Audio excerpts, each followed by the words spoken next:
श्री शिवाय नमस्तुभ्यम। हर हर महादेव। दीपावली का पावन पर्व शुरू हो गया है। सबसे पहले आप सभी को दीपावली की बहुत सारी शुभकामनाएं। माता लक्ष्मी की कृपा आप पर और आपके परिवार पर सदैव बनी रहे। गुरुजी पंडित प्रदीप मिश्रा जी ने शिव चर्चा में दीपावली के दिन किए जाने वाले 2 विशेष उपायों की जानकारी दी थी, जो कि 5 दिनों तक किए जाते हैं। ये 2 विशेष उपाय गुरुजी ने कहा अगर आप कर लेते हैं तो आपके ऊपर भोलेनाथ की कृपा सदा बनी रहती है और आपके जीवन से दुख कष्ट ये सारे दूर हो जाते हैं। 24 से 26 अक्टूबर तक ये शिव चर्चा चली थी। उन्होंने बताया था कि हमारे जीवन में जो दुख आते हैं वो संसार, संपत्ति, स्वास्थ्य, संतान और संबंधों से आते हैं। इन्हें रोकने के लिए अगर हम इन उपायों को करते हैं तो हमारे जीवन से ये दुख दूर हो जाते हैं।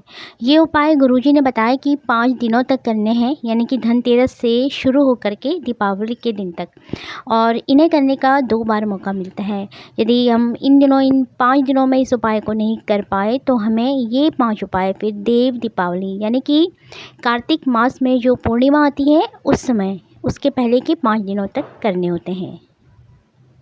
बढ़ते हैं अपने पहले उपाय की तरफ।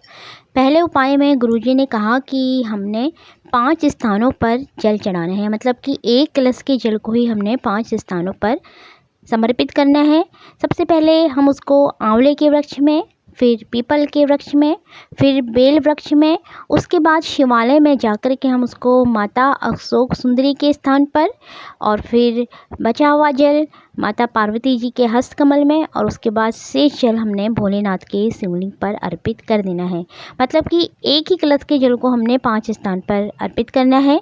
एक बार फिर से सुन लीजिए।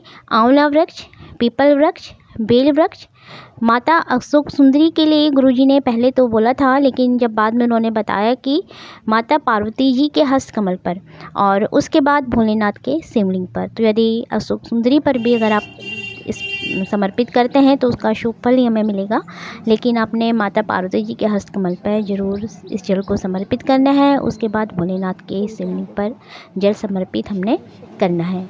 तो ये हमारा पहला उपाय है। बढ़ते हैं अपने दूसरे उपाय की तरफ। इस उपाय के लिए हमें ज़रूरत होगी 1 बेलपत्र की, 1 कमलगट्टे की और 1 अक्षत का दाना, जिसे हमने कि पीला कर लेना है। हमने इसको चंदन से पीला किया हुआ है। तो इस प्रकार इन तीनों सामग्रियों को आपने भोलेनाथ के शिवलिंग पर समर्पित कर देना है। गुरुजी ने कहा कि इस उपाय को करने से हमारे घर में धन संपदा की वृद्धि होती है और हमें किसी के आगे भी हाथ फैलाने की ज़रूरत नहीं होती। एक बार फिर से सुन लीजिए कि ये 2 उपाय कब करने हैं। इसको करने के हमें 2 मौके मिलते हैं। पहला मौका धनतेरस से लेकर भैया दूज तक मिलता है, और दूसरा मौका हमें मिलता है देव दीपावली के समय। बढ़ते हैं अपने अगले उपाय की तरफ, जो कि मासिक शिवरात्रि में किया जाता है। यानी कि मासिक शिवरात्रि में किए जाने वाला एक विशेष उपाय जो गुरुजी पंडित प्रदीप मिश्रा जी ने अपनी कथाओं में बताया है। इसके लिए आपको दीपदान करना है, जो प्रदोष काल के समय 3 स्थानों पर करना है। तो सबसे पहले आप बेलपत्ती के वृक्ष में आप दीप लगाएंगे, जो कि लंबे बाती का होगा। यदि आपके घर के आसपास बेल वृक्ष है तो आप वहाँ लगा दीजिए। दूसरा दीपक आप लगाएंगे आंवले के वृक्ष के नीचे। आंवले के वृक्ष के नीचे आप गोल बाती या लंबी बाती दोनों में से किसी का भी दिया लगा सकते हैं। बेल वृक्ष के नीचे इस समय आप लंबी बाती का उपयोग करेंगे। और तीसरा दीपक आपने महादेव के शिवालय में जाकर के या तो चौखट पर लगा दीजिए या फिर आप शिवलिंग के सामने एक दीपक लगा दीजिए। और यदि आप मंदिर नहीं जा सकते हैं तो आप अपने घर में भी दीप लगा सकते हैं।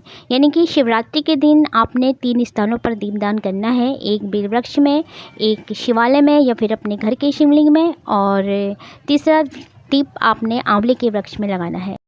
ये थे गुरुजी द्वारा बताए गए कुछ विशेष उपाय। वीडियो पसंद आए तो प्लीज़ लाइक कीजिएगा और चैनल को कर दीजिएगा सब्सक्राइब। श्री शिवाय नमस्तुभ्यम। हर हर महादेव।